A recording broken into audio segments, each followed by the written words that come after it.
Salut à toutes et à tous, c'est Mathéo et j'espère que vous allez bien. Dans cette vidéo aujourd'hui, je vais vous parler, vous présenter les différents échecs, les différentes portes qu'on a pu me fermer, comment j'ai réussi à passer outre ces problématiques et les solutions que j'ai pu trouver. Avant de rentrer dans le vif du sujet de cette vidéo, vous avez dans la description le lien vers une vidéo 100% offerte que j'ai mise en place pour vous expliquer comment vous faire financer un bien en 2025, même si c'est votre premier appartement et que vous partez avec aucun apport, aucun réseau, aucune compétence, en partant de zéro. On va voir toutes les clés et le plan d'action pour réussir à atteindre cet objectif en 2020.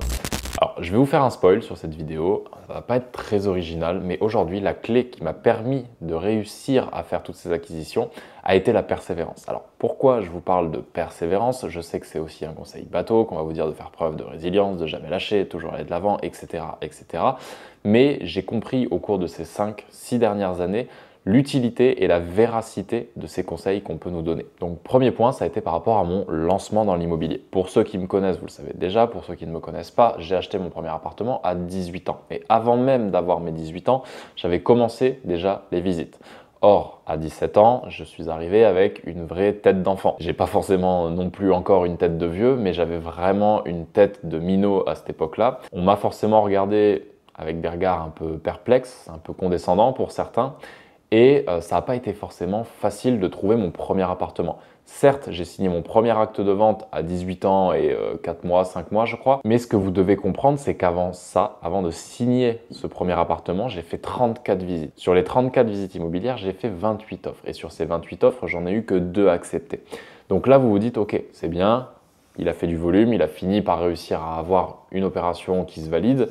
Mais comprenez en fait que pour faire 34 visites en parallèle du CDI que j'avais pris à l'époque en tant que restaurateur pour acheter ce premier appartement, j'ai fait que ça. J'ai fait que ça pendant 4 mois. Pendant les 4 mois de service que j'ai fait, j'étais en coupure.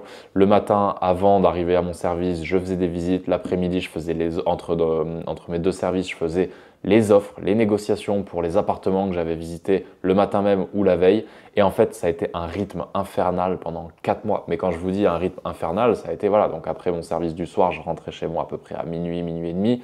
Le temps de se poser, de se doucher, de se mettre au lit. Je dormais pas avant 1h30 minimum. Et le matin, c'était réveil 7h pour pouvoir repartir visiter des appartements, finir de faire mes offres, travailler mes rentabilités, mes projections, mes prévisionnels. Parce que déjà, en faisant ça, en fait, j'ai appris énormément. J'ai appris auprès des personnes que j'ai pu rencontrer, des agents immobiliers, des propriétaires. J'ai appris également à calculer la rentabilité d'un bien immobilier. Tout simplement, j'ai cherché par moi-même sur Internet les différents frais, comment le calculer, comment les anticiper, comment prendre les bonnes décisions. Alors aujourd'hui, en plus, on a des outils qui auraient pu me faciliter grandement la vie. Je pense notamment à des outils d'intelligence artificielle comme ChatGPT qui peuvent aujourd'hui vous apporter beaucoup de réponses facilement à des questions que vous vous posez. Mais tout ça pour vous dire voilà, que la persévérance, déjà, ça a été la première fois de ma vie que je l'ai ressenti à ce point-là et que j'ai eu quelque chose d'aussi difficile à obtenir. C'est pas pour faire le mec qui a tout réussi dans sa vie, etc. Mais jusqu'à présent, j'avais jamais réellement galéré et bataillé pour obtenir quelque chose. J'avais dans le sport eu quelques passages où forcément il faut aller chercher sa place de titulaire, sa place dans une équipe, mais je veux dire là c'était différent. J'étais vraiment livré seul face à moi-même. C'est là où j'ai vraiment compris ces notions de résilience, de rigueur et surtout d'abnégation et de persévérance. Deuxième moment qui a été un petit peu compliqué, ça a été l'obtention de ce premier financement. Pareil que pour les agents immobiliers qui pouvaient me regarder un petit peu de haut par rapport à mon âge, je suis tombé face à des banquiers qui m'ont traité d'une manière complètement lamentable, dans le sens où je suis quand même arrivé dans un guichet Crédit Agricole, pour ne citer que, où j'ai eu quelqu'un qui m'a dit « Ah mais non mais monsieur, on ne financera pas, on ne finance pas les moins de 25 ans et on finance les jeunes, 25-30 ans, uniquement pour de l'ARP et pas d'investissement locatif. » Ok, je me suis fait jeter comme un malpropre, j'ai été voir une autre banque, une autre banque, une autre banque, une autre banque. Au total, j'ai fait 8 banques. Et sur les 8 banques, il y en a une seule qui m'a accepté le dossier. Forcément, le jeune de 18 ans qui arrive avec un projet immobilier, qui est serveur place du Capitole, il n'aura pas la même crédibilité, on peut dire ce qu'on veut, il n'aura pas la même légitimité, il n'aura pas le même poids devant un banquier que quelqu'un qui a 45, 50 ans, qui est dans la même boîte depuis 10 ans, qui a le profil bon père de famille idéal. C'est sûr que cette personne-là aura plus de facilité à obtenir un crédit. Donc encore une fois, aujourd'hui, si vous vous lancez dans l'immobilier, si vous voulez vous lancer et que vous êtes jeune, que vous avez 18, 20, 25 ans, forcément, plus vous allez être jeune, plus vous allez avoir des difficultés à ce qu'on vous prenne au sérieux. Mais encore une fois, il va falloir réussir à tourner ça à votre avantage et à montrer que vous êtes quelqu'un de professionnel, que vous êtes quelqu'un d'impliqué, que vous savez de quoi vous parlez. Et quand vous allez réussir à inverser cette tendance par rapport à l'âge, vous allez être davantage pris au sérieux parce qu'on va se dire, ok, lui, c'est un petit génie. Il arrive à 18 ans, il connaît toutes les notions autour d'un investissement immobilier, il est capable de calculer, de faire un prévisionnel, il est capable d'inclure sa fiscalité dans son prévisionnel. Donc, j'ai essayé vraiment d'arriver le plus béton possible et ça a fini par payer. Et en fait, chaque banque que j'ai faite m'a permis d'affiner un petit peu ma stratégie, la manière de présenter le dossier jusqu'à cette banque, ce Crédit Mutuel, qui a réussi à me financer pour cette première opération. Donc là encore, c'est une belle leçon de persévérance, c'est une belle leçon de résilience, tout simplement parce qu'en fait, au bout de 2 ou 3 banques, après avoir fait les plus grosses banques, j'aurais très bien pu me dire c'est pas possible, j'ai complètement rêvé, je suis sur une autre planète, à 18 ans personne ne me financera, parce que ça je l'ai entendu aussi de la bouche de certains banquiers qui m'ont dit mais jeune homme, à votre âge personne ne vous financera, personne ne vous fera confiance, attendez au moins 5 ans avant de pouvoir revenir voir une banque. Et je veux dire, quand on prend une réponse, 2 réponses, 3 réponses avec des manières, des formes un peu différentes, mais le fond c'est toujours le même, c'est on ne vous financera pas à votre âge. Donc là, encore une fois, ça n'a fait que renforcer ma détermination et j'ai réussi finalement à obtenir ce premier prêt immobilier auprès du Crédit Mutuel. Je remercierai jamais assez ce directeur d'agence qui a su me faire confiance, ça n'a pas été forcément facile non plus de faire passer le dossier. Je sais qu'il y a même la direction nationale de la banque qui a demandé au directeur d'agence de justifier pourquoi il fallait me suivre et qui a dû défendre mon dossier. Donc là encore, j'ai réussi, je pense, à jouer sur ce côté peut-être un peu paternaliste de ce banquier qui a pu me voir peut-être un peu comme son fils, qui a eu envie de m'aider, qui m'a peut-être ouvert certaines portes et ça m'a permis tout simplement d'acheter ce premier appartement. Donc vous voyez déjà, rien que là, on a, je trouve, l'exemple même et l'exemple parfait de ce que la persévérance peut faire et de la magie de la persévérance. Sur les 34 visites, je vous dis, pendant 4 mois, j'ai passé des jours et des jours et des heures à visiter des appartements, à faire des offres, à prendre des refus, des refus, des refus. Parce que pareil, quand vous êtes jeune, que vous avez 18, 19 ans, que vous êtes en train de négocier un bien immobilier, le propriétaire qui a 50 ans en face, en fait, il vous voit comme un rigolo. Et ça encore, c'est triste, mais c'est la vérité. C'est qu'aujourd'hui, un propriétaire qui a 50, 60 ans, il voit arriver un petit jeune de 20 ans qui lui met moins 30% sur son offre. Il a juste envie de lui dire d'aller se faire foutre, tout simplement.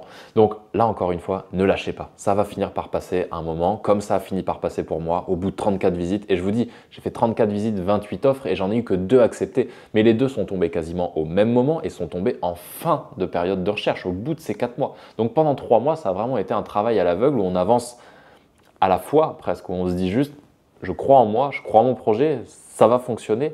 Et quand on a cette conviction, ça nous permet de tenir, ça permet d'avoir cette persévérance, cette résilience qui va finalement nous permettre d'obtenir ce qu'on veut. Et je trouve que quand on en arrive à ce stade-là, c'est une sensation merveilleuse de pouvoir prouver aux gens qui vous disaient que ça n'était pas possible, que vous l'avez fait, que vous avez réussi. Je vous assure que c'est la meilleure sensation au monde et je vous souhaite de la connaître. Donc concernant mon parcours immobilier, je dois dire que ce premier investissement, ça a été déjà 2 belles leçons de résilience où je me suis dit, ok, coûte que coûte, quel que soit le travail nécessaire à fournir pour réussir à atteindre ces objectifs, je ne vais pas lâcher, je vais y aller et je vais les atteindre. Maintenant, dans la suite de mon parcours, j'ai aussi eu des multitudes de refus, des multitudes d'offres qui ne passent pas. Et pour vous donner un exemple très concret, je me suis amusé à regarder sur 2024, j'ai eu 2,5% de mes offres qui ont été acceptées. Donc rendez-vous compte, j'ai regardé, j'ai fait 96 visites en 2024 et donc sur ces 96 visites, j'ai eu 2 offres acceptées. Donc 2 offres acceptées, 2 projets qui ont été réalisés, 2 nouveaux achats et vous allez me dire oui, tu perds beaucoup de temps à aller en visite, à courir à droite à gauche, à perdre du temps, à faire mes prévisionnels, à faire mes offres, à négocier pour au final que ça n'aboutisse quasiment jamais. Sauf qu'en fait sur l'année, 2 dossiers qui passent, ça me permet de bosser sur l'année. Sur ces 2 dossiers, il y a eu un immeuble, un appartement. En fait, j'ai eu mes chantiers sur l'année. Ça me permet de sortir 5 nouveaux appartements cette année-là, en 2024. Et mon année est réussie. Et là encore, c'est une belle preuve de ce que peut faire la résilience, de ce que peut faire la persévérance. Je n'ai pas lâché. Je garde cette régularité, cette rigueur dans ma discipline, tout simplement, où je me dis que je veux absolument visiter au moins. Voilà, on a 52 semaines dans l'année, donc je veux visiter au moins 2 biens par semaine pour à peu près faire une centaine de visites à l'année. Et je sais que si je tiens ce rythme, par la force des choses, par la loi des nombres, j'ai forcément une négo ou deux qui vont passer. Et bien sûr, je pourrais faire monter le pourcentage de réussite des négociations si j'étais un peu moins agressif. Sauf qu'en fait, le jour où la négociation que je fais passe avec moins 30, moins 40, moins 50% par rapport au prix affiché, ben ça va compenser et je vais rattraper tout l'argent que j'ai perdu, entre guillemets, sur le temps perdu consacré à faire ces visites. Mais aujourd'hui, c'est mon métier. Je développe mon parc immobilier, je veux faire croître ma foncière. Donc aujourd'hui, c'est ma seule mission, visiter des biens, trouver de nouveaux projets. Une fois que c'est signé, réussir à me les faire financer. Et donc là encore, sur mes multiples opérations que j'ai pu faire depuis ce premier appartement en 2019, j'ai eu beaucoup de refus bancaires, j'ai eu beaucoup d'échecs, de refus même avec des artisans. Alors que soit quand je dis refus, c'est des artisans qui ne voulaient pas prendre des chantiers, des artisans qui m'ont mis des tarifs qui étaient trop élevés, que j'ai dû négocier, faire passer un autre artisan. Et encore une fois, plus vous allez faire de la répétition, plus vous allez répéter, tenir le cap et ne pas lâcher, ne pas abandonner, forcément à un moment vous allez réussir. On entend souvent qu'on ne perd pas tant qu'on n'a pas abandonné, mais c'est la phrase la plus réelle. Et aujourd'hui, je vous fais cette vidéo tout simplement pas pour vous parler de moi ou pour vous dire que j'ai été le plus beau, le plus fort. Non, la preuve, je ne passe que 2% de mes offres, mais parce que je sais qu'aujourd'hui j'ai ma stratégie, que je connais mes ratios, je sais à quelle rentabilité il faut que j'achète pour sortir un certain cash flow et je ne déroge pas à cette stratégie. Et même si aujourd'hui quelqu'un qui se lance dans l'immobilier, et j'en ai eu beaucoup, des personnes comme ça qui me disent « Mais Mathéo, c'est pas possible, ça fait 10 visites que je fais, j'ai eu aucune offre acceptée. » Et comprenez en fait que ça peut prendre plus de temps que ça. Peut-être que pendant 2 mois, 3 mois, 4 mois, comme je l'ai fait, 5 mois, 6 mois, vous allez pouvoir visiter, jamais avoir une offre acceptée, jusqu'au moment où toutes les planètes vont s'aligner. Vous allez tomber dans le bon timing, avec la bonne personne. Vous allez être bien, vous, dans vos finances pour pouvoir acheter, mettre l'apport sur le moment. Et c'est à ce moment-là en fait qu'il faudra réussir à justement ne pas faire machine arrière, à ne pas avoir la peur qui vient et qui nous anéantit, qui nous empêche de faire l'opération. Il va falloir aller au bout, rentrer dedans. Et même si on vous a fermé toutes les portes, vous allez avoir réussi à faire sauter les verrous. Et moi, j'aime bien cette phrase où je me dis que quand on vous ferme une porte, je rentre par la fenêtre. Et vous pouvez le tourner à toutes les sauces. Quand on vous ferme la fenêtre, vous rentrez par le Velux, par la cheminée, par ce que vous voulez.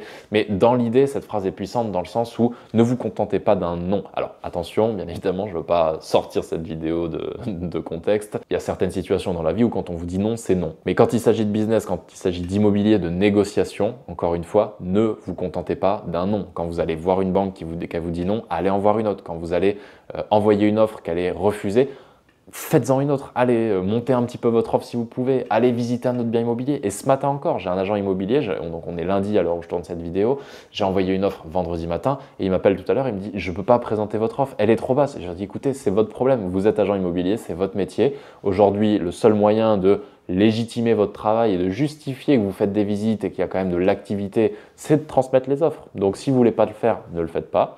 C'est pas grave, moi je trouverai une autre baraque à acheter. Là, c'était pour un petit immeuble de ville, une ancienne maison de ville qui a été transformée en immeuble.